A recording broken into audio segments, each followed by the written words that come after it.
Good morning. I'm Snohomish County Executive John Lovick, and that is L-O-V-I-C-K. And A press conference on Monday morning, 2 days after the devastating oso-landslide, indicated every local and federal official was now involved in coordinating the response. Both of Washington's U.S. senators were there. Members of Congress stood beside the local sheriff.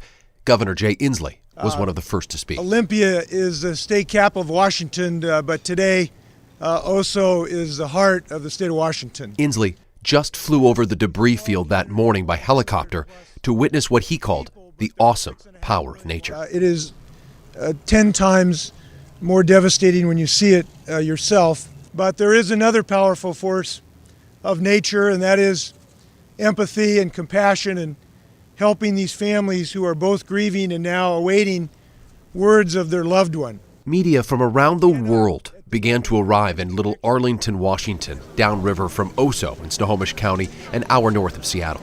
My colleagues and I were all positioned throughout the area for coverage. You could feel the grief and despair setting in as news spread. And it was a cruel irony that every day was clear blue skies, but every day felt darker than the next. And it seemed like everyone knew somebody that was involved in the tragedy. After searching a very large area of that debris field on foot, we didn't find anybody alive. There was no sign of life. Geologists determined that the scarp or cliff created when the hillside collapsed was around 600 feet high. An incredible amount of earth spread through the valley, eventually covering a half-mile of Highway 530 under 20 feet of debris. The search area was massive, and wading through the muck took search teams 10 times longer than expected. This just feels like such a peaceful place. Yeah, it is. Jeff and Jan McClelland were volunteer firefighters in Darrington. They've since retired, but were among the first responders to the east side of the slide where families were trapped in the debris and floodwaters were rising. So the second day we met at the fire hall early in the morning, and each firefighter was given some volunteers, and we would take the volunteers, and that was our little group. And then we went up to the slide area and started looking for anything that we could find. Yeah. Gloves, hard hat, boots, and let's go start looking for, again, anybody viable. A dog, a cat. You're going to have a victory if you get something out alive. This is part 3 in the story of the oso-landslide, the deadliest in U.S. history. 43 people died when a hillside above Oso, Washington suddenly collapsed.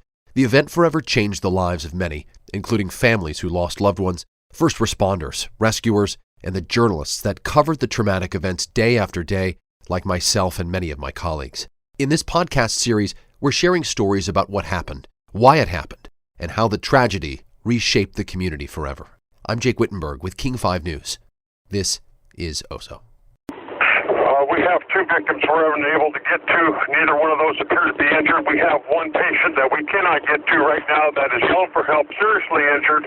In early radio transmissions, you can hear those frantic moments when Jeff McClelland first arrived at the chaotic scene. You can almost feel the panic. We're going to need more manpower. I need swift water gear out here. I can get his swift water gear. If I have a partner, I can get to the patient that's seriously injured. He basically has one arm amputated at the present time. And then I remember walking out there, and it was so, like, it wasn't real. It was like a dream. I go, that house is gone, that one's gone. I counted 4 houses that I knew that were supposed to be there. And it couldn't register on me that these houses are gone. They're no longer there. Crazy, because we were holding our medical gear above our heads as we walked through. It's sort of reminiscent of, jungle scenes of people in the army or something. And you had to be careful every time you took a step because you didn't know if there was going to be, plate glass or metal or anything under all this mud. You could have been stepping on anything. Then I looked out there and I see 2 people standing on what used to be a house. And I kind of talked to them back and forth, are you hurt? And they said, no, I'll get help as soon as I can. Just stay where you are, and I'll get people out there as soon as I get enough manpower. And then I turned back around. And this woman who's covered in mud, and a little boy next to her is covered in mud. And they said, "Can you help us?" And I said, "Come with me, I'll get you to the highway." For first responders like the McClellans, the debris field became known simply as the pile, a place where searchers would return hour after hour, day after day, in a painful routine that seemed to have no end. It's a bit of a blur, to be really honest, about time frames. It just seemed to go on and on and on. After a few days, it was common to see searchers with duct tape on their feet and legs to prevent their boots from being lost in the muck. It would be like massive piles of gravel. I mean, I'm talking like, 18 feet high or more, I don't know. And then there'd be one of sand, and then there'd be like clay, and it was really odd the way it kind of all landed. We were working in grids so that you knew you would, that grid has been thoroughly checked as much as you can check it. At one point, there were 1,700 personnel on the pile, and every available search dog in the country was in Oso. The volunteers are out there. There's some that have lost family that are with us. And I remember we're tearing apart, there's just massive logs, all stacked, and we're cutting them. We saw a body, and young guy, he just said, he looked at him and he said, "That's my dad." So, we're firefighters, we're carrying some things in our packs and stuff, and pull out what we call an emergency blanket. We just laid him down, and we all backed up, and the gentleman just sat there probably for about 30 minutes right next to his dad. And that's the respect. Well, you got all the time. If you want to be here for 2 hours, we can hold a helicopter. I don't care. That was important to him. You see the whole area. There'd be like 4 or 5 groups in there, and there may be 30, 40, 50 people working. And when a person was found, everybody would stop. People would take off their hats. There'd be bowed heads, just silence. The great amount of respect that was going on, I thought was, wish everybody in the world could see that, because that's what makes us humans, special, that we can feel that empathy for another person. We can feel what they're feeling, and that was to me, that was awesome. Made me proud what we did.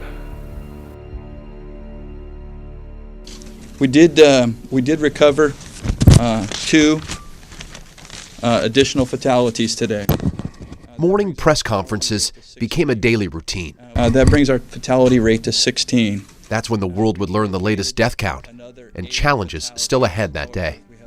We've located another 8 fatalities. However, we have not recovered those at this time. Then the world began to learn the names. The death toll is set on Channel 5 just went up from 14 to 24. Many of the people missing were on Steelhead Drive, where Navy Commander L. John Riegelbrugge lived with his wife. I text him every day. I text him every hour. I call and just tell him we're looking for you. My sister's still missing, and she's in a car. I know deep down that she's gone. That she's buried in there. That number is going to likely change very, very much tomorrow morning. Tom and Marcy Satterley, Delaney Webb, her fiance Alan, all lived on Steelhead Drive. Every day after the slide, a new name, a story, and a tragic end. Also missing from Steelhead Drive, Amanda Lennox, and the man who was installing her water heater, Stephen Neal. See if he had any warning at all. We just have to think that he's somewhere and he's safe, and they just can't reach him right now. We're still in a rescue mode at this time. However, I want to let everyone know that this situation is very grim. The town of Darrington is 10 miles up the road from the slide. It's a logging town with only one road in and one road out. Highway 530 was blocked downriver by the slide, so that left the only detour 2 hours up into the mountains, around to the north, through Skagit County. The people of Darrington were essentially cut off. It's a town where I was stationed on assignment for nearly 2 straight weeks with my colleagues. Every one of us has lost a friend or a family member, or we have someone missing, you know? There's no one that's not missing someone at this point. Darrington Mayor Dan Rankin was born and raised here. Morning. Mayor Rankin's expecting us with King 5 News. Dressed like a logger in his common flannel, jeans, and boots. We met him back at City Hall 10 years later, where he's still mayor today. In those first days, it was all about rescue, bringing our friends, our family, our neighbors home. Where the biggest local story before the slide might have been the depressed local economy caused by the exit of the logging industry, Rankin suddenly found himself thrust into the international spotlight. We have volunteers here that have come from a long ways away. Daily, he faced dozens of reporters and photographers assigned to cover the tragedy in Oso. His community was traumatized by the loss of so many people too. Mayor Rankin's son, who was in 11th grade at the time, had 3 classmates lose family members. But he saw his hometown rise up and embody the can-do spirit of the Stillaguamish River Valley people. I started calling people in my town saying, this is going to take a long time. This is big. This is huge. We need food. We need shelter. We need to get the community center. And I was calling different people to do these things. There's other, a lot of the people I was calling already had that call, already in motion. The people are scared because, they don't know what's going to happen, I mean, we're trapped here in Darrington pretty much. It's a small town. The great things about small towns, the community center, the folks dug in, bringing food, bringing blankets, bringing offers of beds. At this time, we didn't know where people were going. We didn't know how many people we needed to account for. At one point, the list of the missing in the pile reached nearly 200. Because I knew that the numbers were not that high. Snohomish County Emergency Management Director John Pennington led the effort to cross names off the list when the missing were accounted for. What was happening were we were beginning to get reports that I'm missing John. He has brown hair. He has a mustache. Another call would come in, I'm missing John. He has brown hair with a little bit of gray and he's kind of got a beard. We had 3 or 4 of those for the same person. So that was 1, that was 2. We understood pretty quickly, the numbers didn't make sense, and we had estimated that the number was actually well under 100. That obviously proved itself right, but we knew that the initial numbers weren't right. Every man has his breaking point. When did you find yours? No one is immune from human emotion. And for me, just a dad and a husband, just a person, it was about day 7 when I went out to the slide, and I needed to breathe, I needed to process, I needed to reflect, I needed to understand. None of us had slept. And I went out there around sunset. And as I was standing by myself, not a soul around, on big, giant 2x4 slats, because if you stood on anything else, you would sink. And debris, of course, was everywhere. And I remember at that sunset, looking out at the slide and looking at a mile this way and a half mile that way. And I remember looking down. And when I looked down in front of me, there was a little tiny pink and white Sketcher tennis shoe about like that big. And that morning when I had left the house, we have kids, we had little kids at that time. There were 2 pair of them, identical.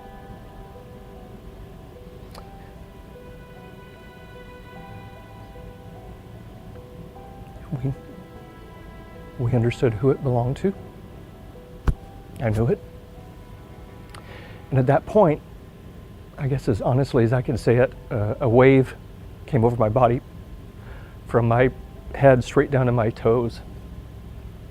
And I asked God for help because I said, I'm in trouble. Coming up in Oso, 10 years later, it still hurts. a local firefighter gets the news that breaks him. Shouldn't have ever happened. They didn't tell us anything. They just left it to that chance. Threw the dice and gambled, and we lost. And what exactly happened on that slope? Were there warning signs missed? The idea that we'd have big landslides in Western Washington, that's not a surprise. One that would go that far, that fast, that was a surprise. A closer look in our next episode of Oso, Life After America's Deadliest Landslide.